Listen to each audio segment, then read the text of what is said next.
संग्रामपुर कहकर एक गांव में गरिमा नामक एक गरीब अकेली महिला रहती है, जो गांव में बहुत ही स्वादिष्ट मैगी नूडल्स बेचा करती है। गांव के सभी लोग बड़े ही चाव से उसके हाथों की मैगी खाया करते हैं। क्या बात है, इतने स्वादिष्ट मैगी नूडल्स मैंने अपने जीवन में कभी नहीं खाए हैं। इनमें मैगी मसाला नहीं, कोई अलग सा जादुई मसाला ही मिलाया गया है, जिस कारण इनका स्वाद इतना उम्दा है। क्यों गरिमा बहन? जी नहीं भाई साहब, मैंने कोई जादुई मसाला नहीं बनाया है। मेरे मैगी नूडल्स बनाने का तरीका थोड़ा सा अलग और हटके है, जो कि एकदम खुफिया है, और वो मैं किसी को नहीं बताने वाली। कोई बात नहीं, हम आपके ठेले पर हर रोज ऐसे ही मैगी खाने आया करेंगे। आप बेफिक्र रहिए। जी ठीक है।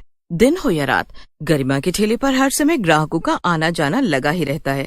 उस गांव का सरपंच विक्रम सिंह एक घमंडी और क्रूर आदमी होता है। एक रोज जब उसका बिगड़ैल भाई युवराज सिंह गांव में कुछ दिन रहने आता है, तभी भाई अब जब मैं आ गया हूँ तो आपने कोई पार्टी शार्टी का प्रबंध नहीं किया क्या? अरे छोटे, सारी तैयारी कर रखी है। अब मेरे दोस्त भी आ रहे हैं और फिर हम सारे मिलकर पार्टी करेंगे। हैं? पार्टी की जान तो तू है। अब जब तू आ गया है तो महफिल में रौनक आएगी, रौनक। हमका पीणी है, हमका पीणी है। कुछ देर बाद सरपंच के दोस्त आते हैं और फिर सभी एक साथ मिलकर पार्टी करते हैं। अगले दिन युवराज और विक्रम दोनों भाई गांव में घूम रहे होते हैं। तभी वहाँ पर युवराज की नजर गरिमा पर पड़ती है और वो बस उसे देखते ही रह जाता है। अरे वाह, इतनी ज्यादा खूबसूरत लड़की मैंने आज तक नहीं देखी भाई। ये लड़की देखो। क्या छोटे है? अरे तू ठहरा हमारा भाई, इस गांव के सरपंच का भाई, और तुझे ये 2 कौड़ी की मैगी नूडल्स वाली पसंद आई है। जो भी हो भाई, लेकिन लड़की है बड़ी सुंदर। मैं जाकर बात जरूर करूंगा। दोपहर का समय होने के कारण ठेले पर उस वक्त कोई नहीं होता सिवाय गरिमा के। अरे वाह, क्या खुशबू है मैगी नूडल्स की। भाई मजा ही आ गया कति। जब खुशबू ही इतनी बेहतरीन है तो स्वाद कैसा होगा? यूं सही कहा ना? जी भाई साहब। अरे रे रे, मैं तुम्हारा भाईजान बनने नहीं, पति बनने आया हूँ। पहली नजर वाला प्यार हो गया तुमसे। चलो अब हमारे साथ ब्याह रचा लो। क्या? ये आप क्या कह रहे हैं? अरे हिंदी समझना आती क्या तुझे? अरे मुझे तू बहुत पसंद आ चुकी है और अब तू मेरी बीवी बनेगी। नहीं नहीं नहीं, ये नहीं हो सकता। मुझे मना करने वाली तू होती कौन है रे? तू जानती भी है कि मैं कौन हूँ? देखिए, आप होंगे किसी के भी भाई, लेकिन मैं आपसे शादी नहीं कर सकती।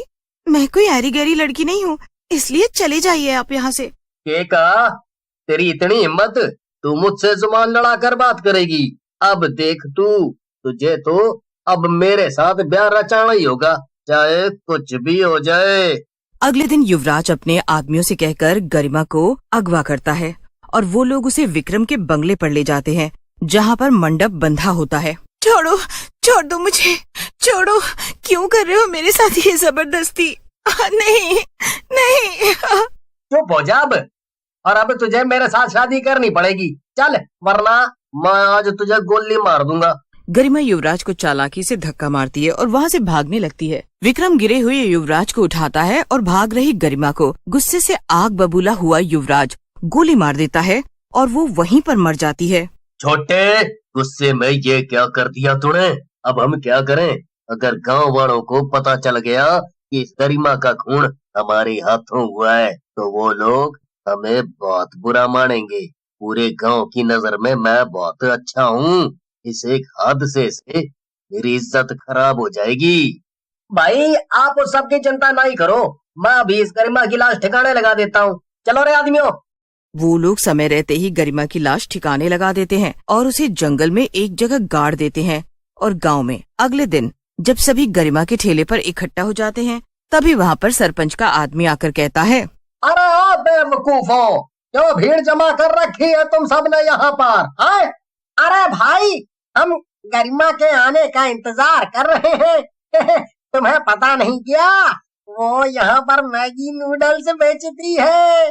तुम भी रुको यहाँ, फिर तुम भी खाकर जाना। दुनिया की सबसे बढ़िया मैगी नूडल्स बनाती है गरिमा बहन। अरे जिस गरिमा का तुम सब इंतजार कर रहे हो, उसे सरपंच साहब ने इस गांव से निकलवा दिया है, वो भी रातों रात। सरपंच का आदमी उसके पास जाकर उसे ये खबर दे देता है। विक्रम और युवराज दोनों लालची होते हैं। दोनों गांव वालों की नजरों में झूठ मूठ में अच्छा बनते हैं, लेकिन गांव में कोई तरक्की नहीं कराते। ना ही ठीक से पानी की सुविधा होती है और ना ही दवा खाने की। मरने के बाद गरिमा अब एक चुड़ैल बन जाती है। युवराज और उसके भाई विक्रम ने मेरे साथ बहुत गलत किया और अब गांव वालों को ये बताया है कि मैं ही बुरी हूँ। अब देखो तुम दोनों, मैं अपनी मौत का इंतकाम तो तुम दोनों से ही लेकर रहूंगी। इस गांव के लोग बहुत भोले हैं, इसलिए विक्रम की 2 मीठी बातें सुनकर उसे भगवान मान लेते हैं। चुड़ैल गरिमा युवराज और विक्रम के पास जाती है और उन पर वार करने की कोशिश करती है, लेकिन नाकामयाब रहती है। नहीं, इन दोनों ने तो अपने हाथों में सुरक्षा धागा पहना हुआ है, जिस कारण मेरी शक्तियों का इन पर कोई असर नहीं हो रहा है। अब मैं क्या करूं? फिर गरिमा चुड़ैल लोग जाती है और शैतानी पेड़ के पास जाकर महाशक्तियां मांगती है। हे शैतानी पेड़, आपको तो पता है कि मैं गलत नहीं थी और अब मुझे अपनी मौत का बदला लेना है, लेकिन मैं कैसे लूं? गरिमा, महाशैतानी शक्तियां प्राप्त करने के लिए तुम्हें 50 इंसानों की बलि चढ़ानी होगी, वो भी आने वाली अमावस की रात के पहले। 50 इंसानों की बलि? नहीं नहीं शैतानी पेड़, मैं ये गुनाह नहीं कर सकती। मैं बेकसूर लोगों के साथ गलत नहीं कर सकती। मैं उन्हें नहीं मार सकती जिन्होंने मेरे साथ कुछ गलत नहीं किया है।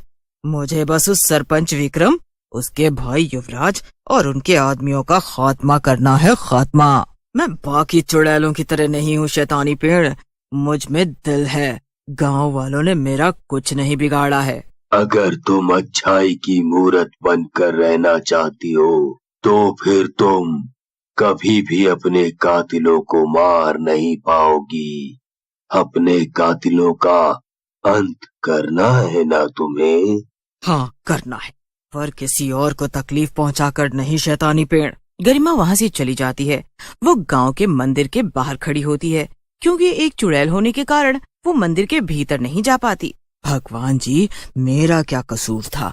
मैं ईमानदारी से पूरी मेहनत से मैगी नूडल्स बेचा करती थी, लेकिन उन दोनों मूर्ख आदमियों ने मुझे मार डाला। युवराज ने मुझसे जबरदस्ती शादी करने का प्रस्ताव रखा। मेरे साथ इतना अन्याय हुआ और आपने ये सब होने दिया।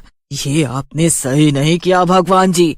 गरिमा रो ही रही होती है कि तभी मंदिर में से एक अलौकिक रोशनी उजागर होती है और वो सीधे गरिमा के ऊपर जाकर गिरती है, जिसे देखकर गरिमा आश्चर्यचकित हो जाती है। तभी अचानक से गरिमा एक इंसान में बदल जाती है और उसके पास अब दैविक शक्तियां आ चुकी थी। आपका बहुत बहुत धन्यवाद भगवान जी। मैं जानती हूँ आप अपने भक्तों के साथ कभी कुछ गलत नहीं होने दे सकते। गरिमा गांव में जाती है, जहाँ पर युवराज और विक्रम दोनों भाई लोगों की नजरों में अच्छा बनने के लिए उन्हें भाषण दे रहे होते हैं। अब तू क्या, कोई भी मेरा बाल बांका नहीं कर सकता, क्योंकि मुझे स्वयं भगवान जी ने चुड़ैल से इंसान बनाया है और साथ ही दैविक शक्तियां भी दी हैं। अब तुम दोनों का खेल खत्म।